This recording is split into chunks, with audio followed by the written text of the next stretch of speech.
우리는 어제 함께 공유해드린 민수기의 말씀을 통하여서 우리는 예배를 드릴 때뿐만 아니라 삶의 모든 시간들 가운데 나의 생각,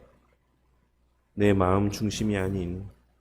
늘 말씀 중심의 삶을 살아가야지만 된다라고 하는 사실과, 이제는 우리 모두가 하나님의 일에 수종드는 특권을 허락받은 자들이라고 하는 사실, 그리고 주의 몸된 교회를 섬기는 자들과 특별히 직분자들로 세워진 자들은 하나님에 대한 바른 신앙과 거듭남의 증거가 있는 자들이 세워져야 하는 것이며, 하나님께서는 모든 이들의 헌신과 섬김을 통해 주의 몸된 교회를 세워가시되, 그 맡겨진 역할에 따라 더욱 세심하게 살펴야 될 조건과 자격이 있다라고 하는 사실을 지난 시간에 나눈 말씀을 통해 함께 생각해 보았습니다. 그리고 구약시대 민수기 말씀에 기록된 제사장과 레위인들에 대한 말씀에 담긴 그 중심의 의미는 신약시대의 직분자들을 세움에 있어서도 동일하게 적용되어지고 있는 것이다라고 하는 사실을 우리는 지난 시간에 함께 나눈 말씀을 통해 함께 살펴보았던 것입니다. 그리고 그에 이어지는 오늘 말씀은 레위인들의 수를 계수하는 일과 각 종족의 지도자와 그 거처와 직무 등에 대한 내용들이 이어지고 있는 말씀의 내용입니다. 우리는 오늘 말씀에서 첫째로 레위인은 다른 종족들과는 달리 1개월 이상 된 남자 아이들까지 다 계수했다라는 사실을 주목해 보아야지만 할 것입니다. 레위 지파를 제외한 다른 지파의 경우에는 우리가 잘 알고 있는 것처럼 전쟁에 나아갈 수 있는 20살 이상의 남자들만 계수의 대상이었습니다. 하지만 우리는 오늘 말씀의 내용을 통해 레위인들의 그 수의 계수함 가운데는 생후 1개월 이상 된 아기들도 그 수에 포함되고 있다라는 사실을 본문의 말씀의 내용을 통해 발견할 수가 있는 것입니다. 그리고 이는 하나님께서 하나님의 일에 수종들게 하시기 위해 특별히 구별하신 레위인들에게 적용되는 말씀이라고 하는 점에서 오늘날 교회 공동체에 속하여 함께 예배를 드리는 신약시대 성도들에게도 동일하게 해당되는 말씀이라고 할 수 있습니다. 물론 구약의 12지파 모두가 신약시대 성도들과의 유비관계에 있는 것이긴 하지만, 그 가운데 특별히 예배에 수종드는 자, 주님의 일에 쓰임받기 위해 구별된 자들이라고 하는 의미에서 우리는 이 레위인들에게 적용되어지는 말씀을 우리들에게도 적용할 수 있다라고 할 수 있는 것입니다. 그렇다면 이 말씀이 오늘날 이 시대를 살아가는 우리에게 주는 교훈은 무엇이겠습니까? 그것은 비록 레위인들 가운데 실질적으로 예배에 수종드는 자들은 장성한 자들 뿐이라 할지라도, 하나님 보시기에 생후 1개월 된 갓난 아이들까지도 하나님의 예배에 수종드는 자로 구별하신 존재라고 하는 사실을 우리는 이 말씀의 내용을 통해 발견하고 깨달을 수 있어야지만 되는 것입니다. 그리고 이는 오늘날 이 시대를 살아가는 우리들에게, 우리 어린 자녀들 또한 그들이 아무리 어리고 아무것도 할 수 없는 연약함 가운데 있는 자들이라 할지라도 하나님 보시기에는 교회 공동체의 한 구성원이라고 하는 사실을, 앞으로 주의 몸된 교회를 함께 세워갈 한 구성원이라고 하는 사실을 깨닫게 해줍니다. 우리 어린 자녀들은 하나님 보시기에는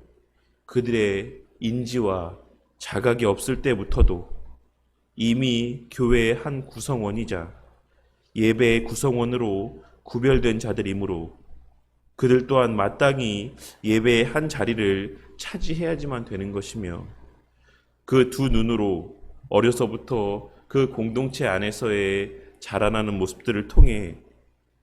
교회를 세우고 예배에 수종드는 그들 부모 세대의 모습을 그 자리에 함께 목도할 수 있어야지만 한다라는 사실을, 그 자리에 함께하며 그 눈으로 목도하며 자라가야지만 된다라고 하는 사실을 우리는 오늘 말씀에서 발견하고 깨달을 수 있어야지만 되는 것입니다. 그리고 둘째로 우리는 오늘 말씀에서 하나님께서 구별하여 세우신 역할에 대한 존중함이 있어야지만 된다라는 사실을 발견하고 깨달을 수 있어야지만 될 것입니다. 오늘날 한국교회에서는 일반적으로 이러한 말들을 목사를 가장 높은 자로 여겨야지만 된다라는 의미로만 해석하고 적용하는 것을 보게 될 때가 많습니다. 직분자에 대한 존경과 존중을 오직 목회자에게만 한정하여 적용하는 모습을 보게 될 때가 많이 있다라는 것입니다. 물론 교회 공동체 안에서 목사가 차지하는 위치는 절대적이라고 할 수 있습니다. 목사가 어떤 신앙과 신학을 추구하느냐에 따라 그 교회의 색은 완전하게 달라지는 것이라 할 수 있는 것입니다. 하지만 그 중요성이, 그 위치 또한, 그가 그 교회에서 차지하는 위치 또한 다른 직분들보다 더욱 높다라는 것을 의미하는 것은 아닙니다. 장로교 원리 가운데는 교직 평등의 원리라고 하는 것이 있는데, 저는 이 원리가 목사가 평등하다라는 것과 목사와 장로가 평등하다라는 의미뿐만 아니라 모든 직분자들의 위치 또한 동등하다라는 것을 의미한다라고 생각합니다. 우리는 가르치는 장로를 배나 존경해야 되는 것이 맞지만, 그렇다라고 해서 목사가 장로나 집사 위에 존재하는 사람인 것처럼 교회 안에 여전히 로만 카톨릭의 위계 질서의 모습들과 같은 모습들이 존재하는 것처럼 생각해서는 안 된다라는 것입니다. 우리는 오늘 말씀을 통해 목사는 목사의 역할을 집중하며 장로와 집사를 존중하고 그 권위를 인정하며, 장로는 장로 본연의 역할에 집중하며 목사와 집사의 권위를 존중하고, 집사 또한 집사 본연의 역할에 집중하며 목사와 장로의 권위를 존중해야지만 된다라고 하는 사실을 발견하고 깨달을 수 있어야지만 될 것입니다. 목사가 장로가 하는 일과 집사가 해야 되는 일까지 감당함으로 그 본연의 목양 사역과 가르치고 설교하는 사역에 소홀해서는 안 되는 것이고, 장로가 그 본연의 성도와 교회를 섬기고 돌보는 일보다 성도들 위해 대접이나 받으며 교회의 주인 행세나 하려 하는 모습들 또한 조심해야지만 되는 것이고, 집사 또한 그 위치가 마치 장로가 되기 위한 과정이나 되는 것처럼 생각하며 집사 본연의 귀한 책무를 깨닫고 그것을 온전히 감당하지 못하는 가운데 그저 그 자리를 거쳐가는 자리로 여겨서는 안 된다라는 것입니다. 우리는 교회 안에서의 각 직분이 그 나름의 분명한 역할이 있는 귀한 직분이자 하나님께서 주의 몸 된 교회에 허락하신 직분이라는 사실을 깨닫고 서로를 귀하게 여기며 서로를 존중함 가운데 서로의 부족과 연약들을 채워가며 주의 몸 된 교회를 함께 세워가고 함께 성도들을 섬기는 자들이 되어야만 하는 것입니다. 이 사실을 깨닫고 우리 바른 교회가 목사 아래 장로, 장로 아래 집사, 집사 아래 다른 성도들, 이러한 구조 속에 로만 카톨릭의 구습, 악습을 답습하는 것이 아닌 어린 아이들까지도, 갓난 아이들까지도 교회의 한 구성원으로 귀하게 여기고 존중하며